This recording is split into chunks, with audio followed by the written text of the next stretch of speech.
the caps on. Ah.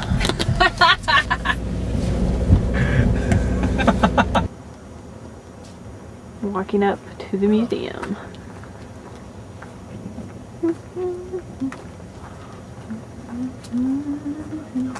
There it is. Pretty awesome. That wheel. So it's the XB19 main landing gear wheel and tire. So that it's the world's largest in the early 1940s. This looks kind of blurry.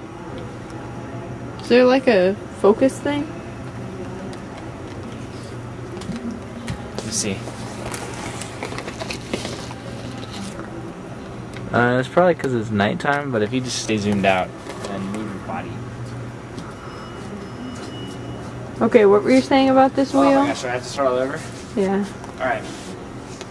So this here is the XB19 main landing gear wheel and tire. It's the world's largest, or it was the world's largest, I suppose, in the early 1940s. Thankfully it was donated to us by Ben. We'll just leave it at that. It's pretty cool. Feels like there's still air in it, right? Or is that... Maybe it's just stiff. Just really stiff? I can kind of depress it a little with my hands. Yeah, I don't know. But it's cool. It's pretty big. This would be really good for sledding down a hill. Ooh, yeah. For sure. Thank you for that. They actually had some pretty heavy duty missions to Mars back in the 70s. They were like powered landing and stuff, so they were like full out get-ups, and then now we have to like parachute down, and basically it's kind of a matchbox version of what they had available to them back in the 70s. If we had that kind of funding now, it'd be amazing the stuff we could do.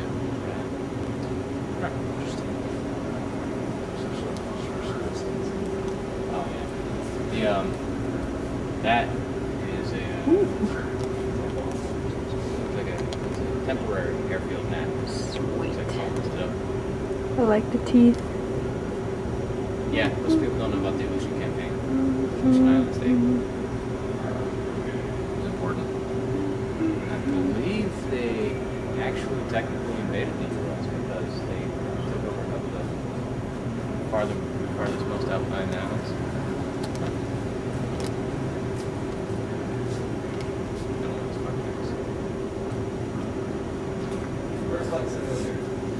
Yes.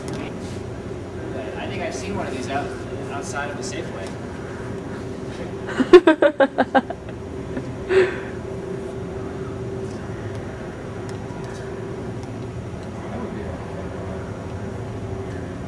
Close that hatch and run away and laugh at the guy.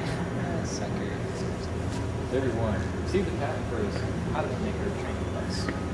Cool. Yeah. Ready? So I was just saying that this is my favorite plane. It actually was the only plane to be able to shoot down the ME-262, which is the first fighter jet plane that the Germans used. That little intake on the bottom actually ended up causing a air compression that gave it an extra boost. They didn't know where it came from, but the engineer said it only went like, so fast, and then ended up going like 50 miles per hour faster. They couldn't figure out why. It's pretty cool. And these are the same plane and type model that the Tuskegee Airmen used. Cool. It's from a different squadron here. So, yeah, just a very sleek, cool looking plane.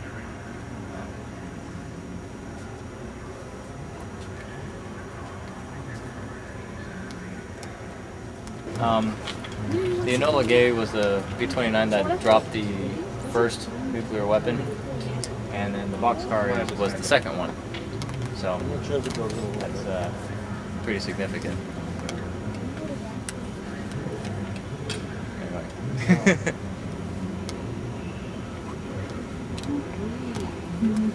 Oh, actually, it was the first military aircraft, actually first type aircraft that developed pressurized cockpit, and so it was way ahead of its time technologically, and the price of one of those was the same as the price of a battleship. The entire squadrons of these things. Wow. Yeah. It's kind of crazy. And they were always breaking. What do you think about that, James? It's expensive, but it sounds like it was worth it because it saved a lot more money in the long run. Yeah. that was the whole idea of the weapon in the first place, was to save us from having to invade. Nearing an industrial capacity to a new level and cost $1 billion more than the Manhattan Project. Oops. The new Super Fortress bombers became operational in April of 1944 to carry the still untested atomic weapons. The leaders of the U.S. Army Air Forces modified. Going, but when it went over grass or something, got enveloped, it didn't have enough lift, so it didn't work.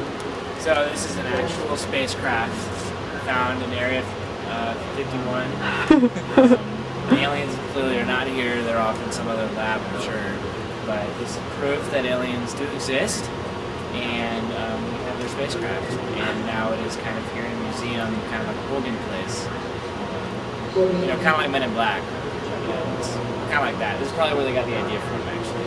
Are you making a note? These aliens are from 4 feet off the ground. Yeah, they look a lot like humans, which is why it could be confusing, but they're not.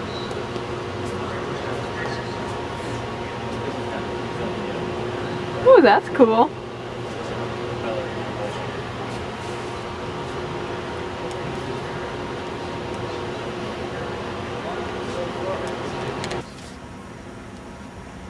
Good here.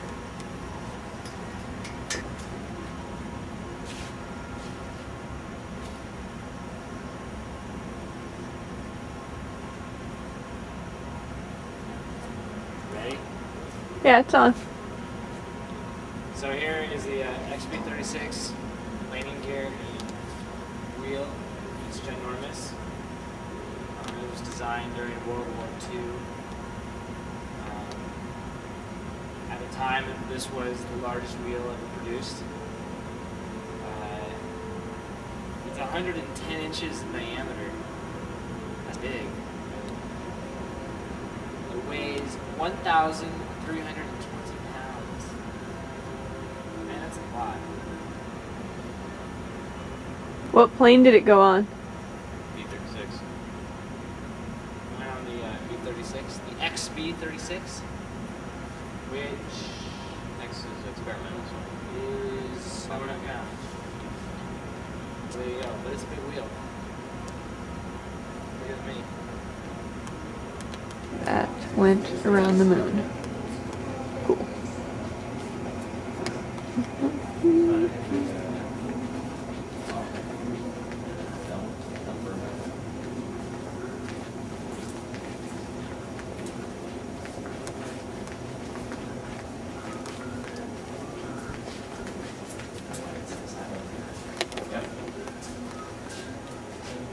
Here's your note-taking. Holy moly.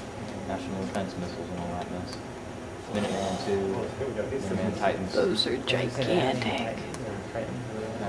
Titan 2 right in front of us.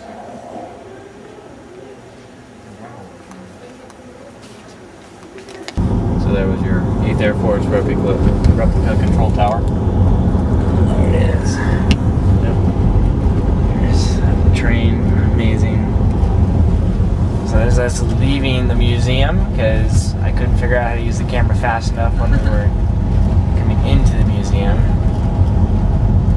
I know you're all excited right now, watching us drive.